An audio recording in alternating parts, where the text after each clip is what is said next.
शादीशुदा हूँ, 2 बच्चे हैं और अभी बहुत मरणासन स्थिति से गुजर रहे हैं। क्या वो उन लोग का क्या होगा मेरे साथ? आगे मेरी बेटी और भी नौकरी निकाल सकती है। ये नौकरी ही एक ही है नहीं, और भी नौकरियां हैं। बस सरकार से इतनी गुहार है कि हम जेन्युइन कैंडिडेट्स को सपोर्ट करें। हम लोग एक्स्ट्रा दबाव नहीं देना चाहते सरकार को। हम लोग सरकार के लिए ही काम कर रहे थे, सरकार के लिए ही भी खड़े हैं। हम लोग सरकार से बस ये चाहते हैं, हमारी बस एक बार हमारे तरफ से भी एक बार सोच लें। कल को अगर वो लोग सीएम का रिजिग्नेशन मांगेंगे तो क्या सीएम दे देंगे? तो जो बच्चा इतना नीचे से उठ रहा है वो 35 लाख लाएगा कहाँ से? इतना बड़ा रकम लाएंगे कहाँ से? हम आदिवासी परिवार से आते हैं। नमस्कार, मैं हूँ रिया किस्पोटा और आप देख रहे हैं लाइव लगातार। हम फिर अभी छात्रों से जुड़ रहे हैं जो छात्र कल तक मंत्रालय के अंदर काम कर रहे थे। मुख्यमंत्री द्वारा जो है नियुक्ति पत्र हासिल कर नौकरी पाए थे, वही छात्र अब सड़क पर बैठे। आप मेरे इस साइड देखिए किस तरीके से छात्र सड़क पर बैठे हुए हैं, मंत्रालय के ही बाहर बैठे हुए हैं, कुछ छात्र खड़े हैं। जुबान पर सिर्फ एक ही सवाल है, जब नियुक्ति पत्र बुला करके बकायदा सरकार हमें दी तो क्यों सिर्फ 1 घंटे के बातचीत के बाद हमारी नौकरी हम ही से छीन ली गई। बातचीत के लिए हमारे साथ नीलम जमूदा जी है, जो घर की बड़ी बेटी है। घर की जिम्मेवारी अपने सर लेकर के घर से बाहर निकली थी काम करने के लिए, और आज वो सड़क पर सरकार से एक ही सवाल पूछ रही थी, आखिर क्यों? सरकार ने सिर्फ 1 घंटे के जो डिसीजन है उससे ही पूरे जो एग्जाम है उसको रद्द कर दिया। क्या कहेंगे?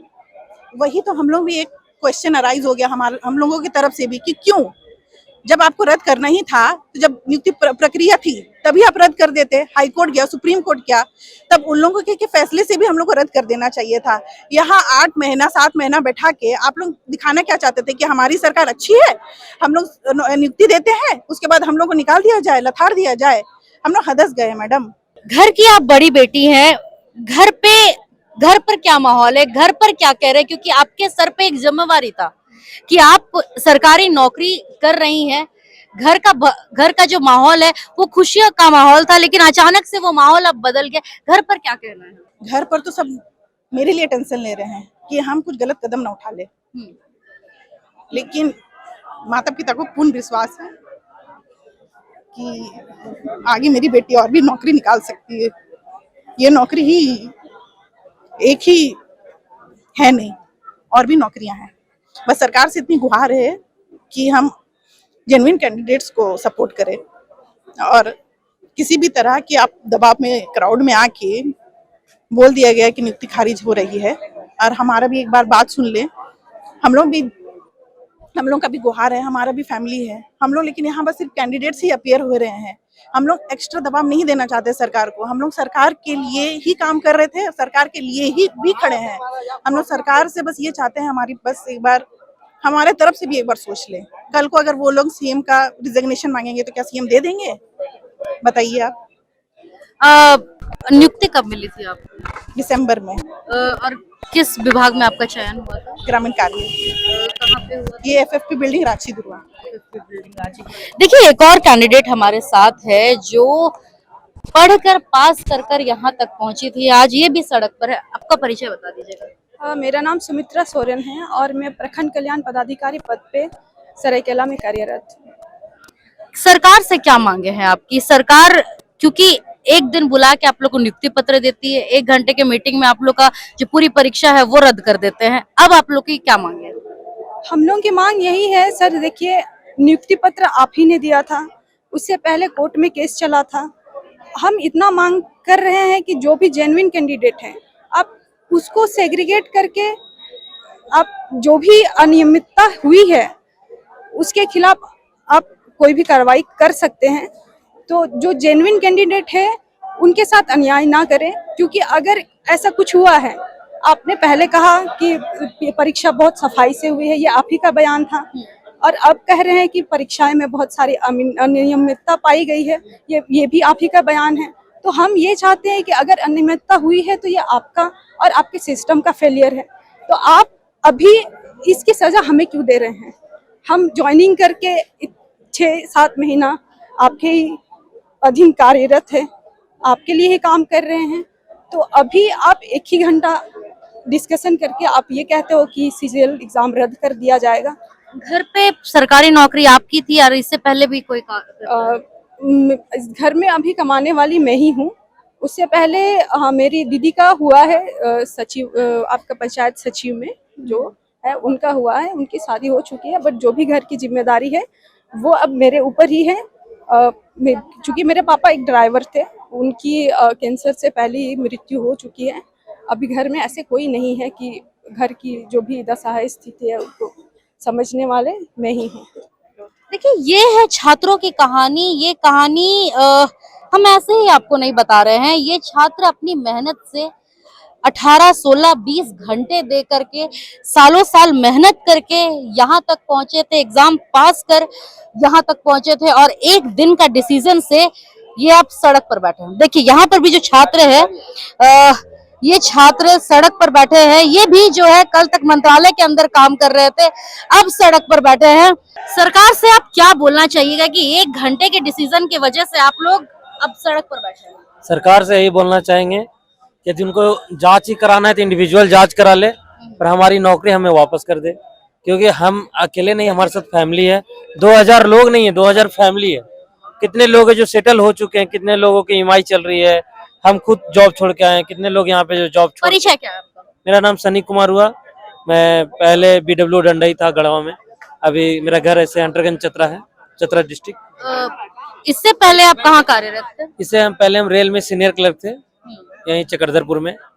वहाँ 2019 से हम रेल में थे। पहले रेल में ग्रुप डी में गए थे, फिर एग्जाम दिए, जूनियर क्लर्क बने, फिर एग्जाम दिए, सीनियर क्लर्क बने। फिर उसके बाद मेन मेरा फोकस 2019 से पहला फॉर्म जो हम डाले थे JSSC सीजीएल ही डाले थे। मेन फोकस यही था। सेंट्रल सीजीएल का भी बहुत प्रिपरेशन किए। Last time GST inspector 2-3 number से मेरा छूटा था, वो भी इसी एग्जाम के कारण छूटा क्योंकि इसका रिजल्ट पहले आ गया था। तो बहुत मेहनत किए लोग अभी हैं कि अभी आप डालिएगा 100 कमेंट कर देगा, 35 लाख 30 लाख, तो उनको थोड़ी पता है। हमारी मेहनत हमको पता है। आप रेल में जब ग्रुप डी में रहोगे तो ग्रुप डी एक लेबर जैसा पोस्ट होता है, कोई बड़ा पोस्ट है नहीं। वहाँ 8-8 घंटे का शिफ्ट होता है, फिजिकल मेहनत करना पड़ता है, उसके बाद पढ़ना बहुत बड़ी बात होती है। पर जिसके साथ गुजरेगी वही समझेगा। आज आप जाओगे 2000 लोग, 2000 लोग और 2000 फैमिली, इन्हीं लोग की सहानुभूति हमारे साथ, और किसी की सहानुभूति नहीं। ये बिल्कुल सही कहा। यहाँ पर सिर्फ 2000 अभ्यर्थी नहीं है, यहाँ पर 2000 परिवार है जो यहाँ पे खड़े हैं। घर 2000 परिवार की आशाएं यहाँ खड़ी है। जो सरकारी नौकरी का जो एक स्टूडेंट है वो जिंदगी भर इंतजार करता है, वो सरकारी नौकरी क्षण भर में छीन लिया गया है। जब नियुक्ति पत्र में मुख्यमंत्री ने ये जरूर मेंशन किया था कि एग्जाम काफी जो है अच्छे तरीके से हुई, पारदर्शिता जो है एग्जाम की दिखी है, और आज अचानक से एग्जाम में अनियमितता आ जाती है, अचानक से त्रुटि दिखाई देती है, और उस त्रुटि के वजह से देखिए कैसे छात्र अब सड़क पर खड़े हैं। हम कुछ और लोगों से भी यहाँ बातें करने की कोशिश करेंगे। आपकी ये पहली सरकारी नौकरी थी? इससे पहले भी? इससे पहले से भी हम सरकारी नौकरी पे थे।